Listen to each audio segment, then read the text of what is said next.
All right, people, let's listen to this sociopath give advice on seduction. And this is the truth. Sociopaths know the game more. They are willing to get dirty. The capacity to be willing to get dirty gives you an advantage in the dating game. And the capacity to lie and be willing to lie, unfortunately, gives you an advantage. But long term, it doesn't. It only gives you short term advantage. So the strategies that she uses are thermonuclear. They work, but they only work for short term gains. Oh shit! Sorry about that. They only work for short term gains. And so if you do this, realize that of try to get a husband or a wife with this. Just remember there are limitations. Sociopath. Sociopaths tend to get a lot of suitors, and I believe this is why. Empaths have a wall between themselves and other people. Sociopaths do not.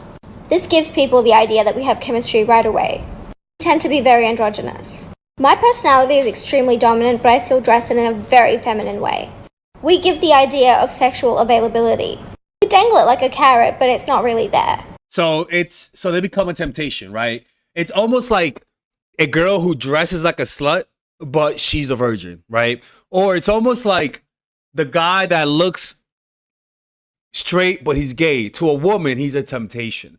So he appears. We are huge on love bombing, future faking, and false promises. When I love bomb, I'll make you feel like the most important person in the world and that all your dreams are achievable. We're very happy to talk about our joint future, house in the suburbs and 2.5 kids. Obviously, this is never going to happen. Do you really think I'm going to live in the suburbs with 2.5 children? Mm-hmm. Our false promises are grandiose, but you will believe them. So you see, this is a lot of lying, and what they're doing is that they're tickling your desires, right? They find out what you want, and then they tell you what you want to hear, right? Oh, they'll look the part. So, if a girl, for example, there's been plenty of times when I dated women who I knew they wanted a relationship, but they're bad as fuck. God have mercy. But and again, I'm not a nice person. I have other bad traits. And I said to them, nah, it's good because I don't want what you want because I don't want to hurt them. I'm not a sociopath, right? I don't like seeing pain. I don't like being next to someone who's completely depressed because they're hoping that this can turn into something.